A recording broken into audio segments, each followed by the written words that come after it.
1 2 3 4 1 2 3 ಲಕ್ಷ್ಮಣ ಆಗಲ್ಲ ಕಣ. ದೊಡ್ಡಪ್ಪ ಯಾಕೆ ಇನ್ನು ಕಾಲ್ ಸ್ಟ್ರೆಚ್ ಮಾಡೋದಿದೆ. ಮತ್ತೆ ಅಪ್ಪನ ಜೊತೆ ಜಾಗಿಂಗ್ ಮಾಡೋದನ್ನ ತಪ್ಪಿಸ್ಕೊಂಡು ಇಲ್ಲಿ ಕರ್ಕೊಂಡು ಬಂದಿದ್ದೀರಿ. ನಾನು ಬಿಡ್ತೀನಾ? ಮಾಡಿ ಮಾಡಿ ಹೌದು, ನಿನ್ನ ಅಪ್ಪ ಜಾನಕಿ ಜೊತೆ ಜಾಗಿಂಗ್ ಹೋದ್ರೆ ನಿನ್ನ ಹತ್ರ ಯಾವ ಗುಟ್ಟನ್ನು ಮಾತಾಡೋಕ್ಕೆ ಬಿಡೋದಿಲ್ಲ ಅವನು. ಗುಟ್ಟು ಅಂದ್ರೆ ಸಾಕು, ಅವನ ಮೂಗು ಥಟ್ ಅಂತ ಹಿಡಿದು ಬಿಡುತ್ತೆ. ಏನು ಎತ್ತ ಅಂತ 9 ಪ್ರಶ್ನೆ ಕೇಳ್ತಾನೆ. ಸರಿ ಹೇಳಿ ದೊಡ್ಡಪ್ಪ. ಈಗ ಹೇಗನ್ನಿಸ್ತಿದೆ ಜೀವನ?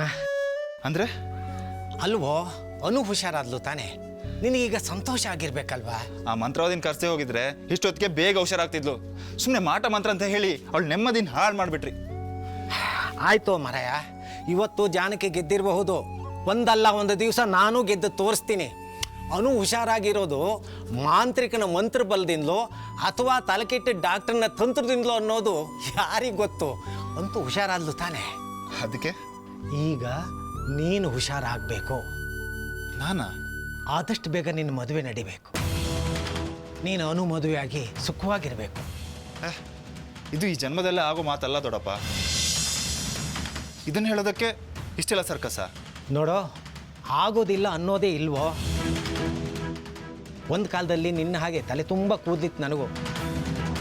ಅದು ಶಾಶ್ವತವಾಗಿ ಉಳಿಯುತ್ತೆ ಅಂದ್ಕೊಂಡಿದ್ದೆ.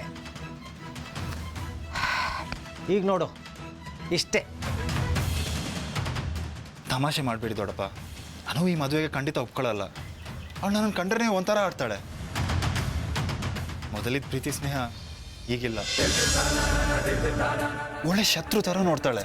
ನೋಡಲಿ, ಅನು ಒಪ್ಕೊಳ್ಳೋದೇ ಬೇಡ. ನೀನು ಅದ್ರ ಬಗ್ಗೆ ಯಾಕೆ ಯೋಚನೆ ಮಾಡ್ತೀಯ? ನಾನಿಲ್ವಾ? ಅರ್ಥ ಆಗಲಿಲ್ಲ.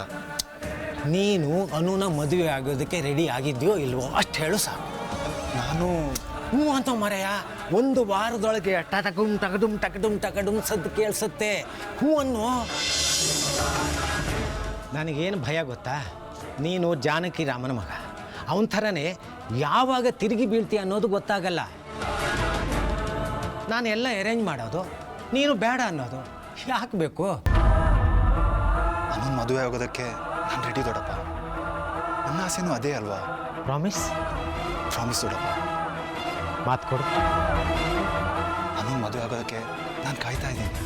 ಹಾಗಿದ್ರೆ ಯೋಚನೆ ಮಾಡಬೇಡ. ನಿಮ್ಮಿಬ್ಬರ ಮದುವೆ ನಾನು ಮಾಡಿಸ್ತೀನಿ.